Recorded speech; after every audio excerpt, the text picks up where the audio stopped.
Fala, meus queridos, no vídeo de hoje nós vamos falar sobre um dos assuntos mais importantes dentro do mundo do aquarismo, que muitas das vezes é negligenciado pela galera que está iniciando principalmente, né? O fator compatibilidade de fauna. Como você pode fazer para ter a fauna perfeita dentro do seu aquário, ou quase perfeita. Esse vídeo ele está mais direcionado para o público iniciante, mas também acredito que vai pegar alguns intermediários aí que ainda hoje tem dúvidas de como fazer para compatibilizar uma fauna de forma ideal, de forma que ela fique ali completamente harmônica. Bem, eu diria que nós temos três principais pilares, né, para a gente poder ter uma fauna bem equilibrada. O primeiro pilar é o tamanho do peixe na fase adulta. O segundo, o comportamento desse peixe. E o terceiro, eu diria aí, que são as questões aí de parâmetros de água, né? Eu vou começar, obviamente, pelo primeiro e o mais popular de todos. Eu acredito que a maioria dos aquaristas, até mesmo os iniciantes, já sabem disso. Questão de tamanho do peixe na fase adulta, né? A gente leva muito em consideração na hora de compatibilizar uma fauna o tamanho que esse peixe vai ficar quando ele estiver adulto, né? E sim, de fato, é extremamente importante, né, você fazer essa compatibilidade inicial, né? Só de levar em consideração o tamanho daquele peixe ali na fase adulta, a gente já vai descartar várias possibilidades que seriam inviáveis para o tamanho do nosso aquário. Então, se por exemplo você tem um aquário aí de 50 litros e pensa ter uma aulonocara dentro desse aquário, porque você viu na loja a aulonocara pequenininha e você acha que a aulonocara vai ficar daquele tamanho ali para o resto da vida. A primeira coisa que você tem que fazer quando chega na loja, o que eu sempre recomendo, é fazer uma leve pesquisa até no próprio Google aí.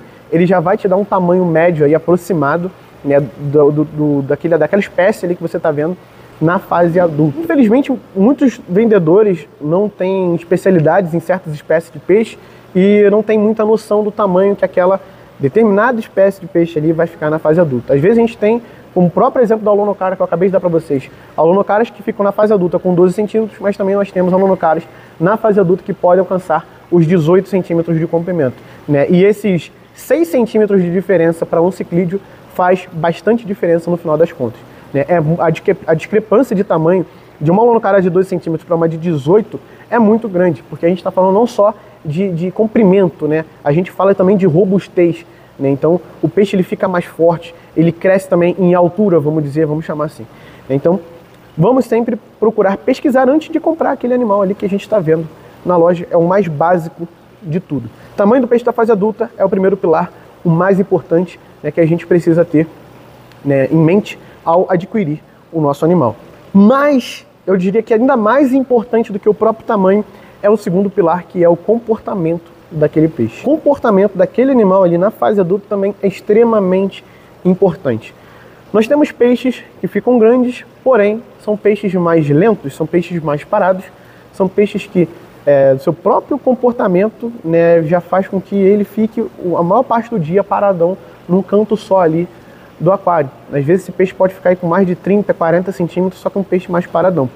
Então, esse comportamento dele, isso acaba já reduzindo, né, vamos dizer assim, a necessidade de um aquário ainda maior para essa espécie.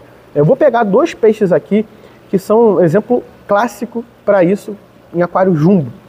A gente tem o Protopterus, né? O Protopterus, ele fica na faixa de tamanho, botar na média aí de 60 centímetros na fase adulta. É claro que dependendo da espécie pode passar um pouco disso, né? A gente tem o Protopterus que fica bem grande, é um peixe jumbo, peixe muito rústico, né? E que necessita aí de um aquário grande. Só que é um peixe mais parado, ele fica mais intocado no meio de troncos e rochas. É um peixe que não costuma se movimentar tanto pelo aquário. Maior parte do dia, esse peixe fica paradão lá no cantinho. E a gente tem, por outro lado, o dourado. O dourado é um peixe que também fica muito grande na fase adulta, podendo alcançar aí... Na natureza a gente já viu dourado de quase 1 metro, né, de comprimento. Mas em aquários também o comum é que ele fica aí na faixa dos 60 centímetros. Só que, ao contrário dos protopteros, os dourados são peixes que se movimentam muito o dia inteiro nadando no aquário. Então, por mais que esses peixes fiquem do mesmo tamanho, eles possuem comportamentos diferentes. Então o Protopterus, de fato, ele vai ter uma necessidade ali. É claro que para peixe jumbo, quanto maior, melhor sempre, né? Para qualquer tipo de peixe, eu levo muito isso em consideração, levando, claro, botando aí no papel qual é o hábito do seu peixe. Por exemplo, um beta já não é interessante colocar um beta no aquário que tem uma lâmina d'água muito alta, né? Então, o ideal do beta, o aquário pode ser o mais comprido e largo possível, sim, né? Mas o ideal para o beta, de fato, seria um aquário baixo, aí, diria com no máximo estourando os 40 centímetros ali de altura. Alguns especialistas recomendam até menos do que isso, tipo 30 centímetros de altura no máximo para um beta. Então, a gente também tem que levar algumas características bem particulares de cada espécie também em consideração. Só que, de um modo geral, de fato, quanto maior o espaço, melhor para aquele animal. No caso do Protopteros, mesmo ele sendo do mesmo tamanho de um dourado, ele viveria melhor num aquário, por exemplo, de 2 por 60 60 do que o próprio dourado, né? O dourado, ele se movimenta muito, é muito agitado, né? Ele acaba até se tornando um pouco mais agressivo por se estressar mais dentro de um aquário que é muito limitado para ele, né? Então, a gente tem peixes do mesmo tamanho, de comportamento diferente, que vão ter necessidades diferentes ali, né, do tamanho do aquário. Então, o tamanho da espécie que você está selecionando também influencia, né, no tamanho de aquário que você vai ter. São esses pequenos detalhes que a gente precisa ficar atentos ao montar a nossa fauna. Não é só tamanho, o comportamento também vai influenciar no tamanho do aquário ali, né, que você tem, ou então na fauna que você vai selecionar para o seu aquário que já está montado. Ah, eu tenho um aquário de 200 litros, eu tenho um aquário de 300 litros, eu tenho um aquário de 40 litros, enfim, né, isso vai influenciar muito, independente se você ainda vai montar aquário ou já montou. Então já falamos aí dos dois principais pilares, né? Tamanho, comportamento, de fato, são extremamente importantes. E aí vem o terceiro, que também é extremamente importante, tão importante quanto esses outros dois anteriores que eu acabei de citar, que é parâmetros de água. São os parâmetros de água, né, que você vai ter ali na água do seu aquário. Você vai selecionar ali um ciclídeo amazônico. De qual região você vai selecionar esse ciclídeo? É uma região onde o pH é muito baixo, por exemplo, o Rio Negro, a gente costuma ter um pH aí que pode ir abaixo de 6. Então, ter peixe que vive num ambiente como esse, num aquário de pH neutro, já não é tão interessante. Esses peixes, eles podem até sobreviver por um tempo, só que você vai reduzir a estimativa de vida desse animal. É um animal que vive ali 8 anos, ele vai partir aí, infelizmente, do seu aquário com 3, 4 anos, ou seja, ele vai viver metade do tempo que ele deveria viver. É a mesma coisa que um ser humano aí que tem a média de vida de 80, vamos dizer, 80 não, mas vamos botar 70, 75 anos, morrer aí com seus 35 anos de idade, né, que é uma pessoa nova ainda, né? Quando a gente fala que o peixe resiste, não necessariamente ele vai viver bem dentro daquele parâmetro de água ali que você está vendo, né? Seu aquário tem pH 7, e aí você selecionou um peixe que vive num pH de no máximo 6,5, né? E aí no seu aquário você vai ter oscilações com o tempo, né? Pode ser que aumente mais um pouco o pH, diminua, né? Então, se ele vive no máximo 6,5, você não costuma manter 7, né? Lembrando que o pH é escala logarítmica, né? A diferença de um pH 6,5 para um pH 7 é muito grande. Que normalmente eu sempre recomendo, principalmente para quem está iniciando, para não ter erros, é vocês adicionarem peixes de mesma região, né? Isso vai evitar vários outros erros, isso vai facilitar muito a nossa vida na hora de compatibilizar a nossa fauna. Você quer ter um aquário baseado no peixe neon, né? Neon cardinal, então procure peixe que vive na mesma região do neon cardinal. Você quer ter uma fauna ali baseada no vieja argenteia, então você vai procurar ali uma fauna que vive na mesma região ali dos viejas, né? Quando a gente para começar a misturar peixes de regiões completamente diferentes, peixes que nunca vão se ver na natureza, por exemplo, você pega um peixe asiático e coloca junto com um peixe amazônico. A chance da gente ter alguma diferença grande ali em algum parâmetro é grande, né? Porque a gente vai ter peixe asiático que vive em pH 7,6, pH 8, dureza um pouco mais alta, e a gente vai ter a maioria dos peixes amazônicos, né, que vivem numa faixa de pH bem mais ácida, uma água muito mole. Se você, por um acaso, tem a ideia de que manter um pH, por exemplo, em 7 vai ficar bom para todo mundo, porque a gente normalmente chama o pH 7, né, de pH neutro, né, não é porque ele é neutro que ele vai ser bom para todos os outros. É neutro, é bom para todo mundo. Não. Eu já ouvi muito isso, né? Inclusive, antigamente, isso era muito falado dentro das lojas de aquarismo. E não é muito bem por aí que a banda toca, não é muito bem por aí que funciona. pH neutro, pH 7 é só o meio termo ali,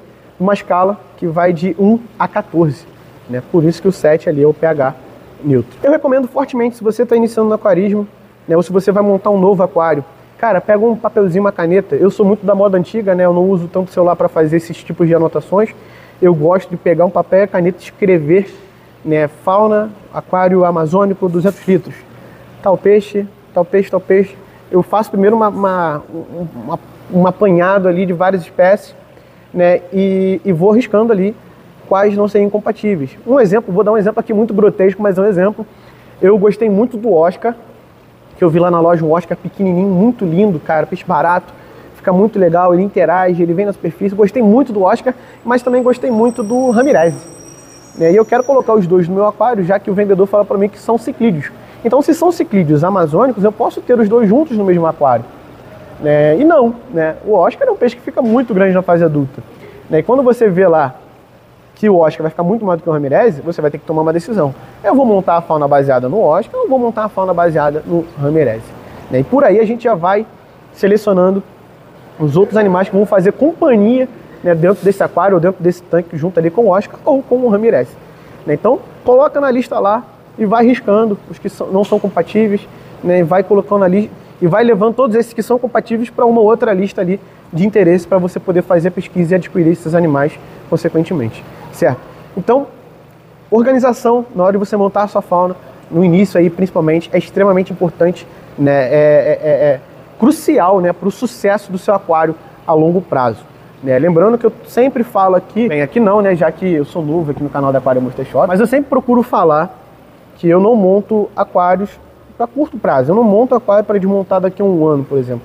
Eu monto aquário para esse aquário ficar montado o máximo de tempo possível que puder, 5, 6, 7, 8, 10 anos, né, o que eu quero que esse aquário, é o tempo que eu quero que esse aquário fique montado.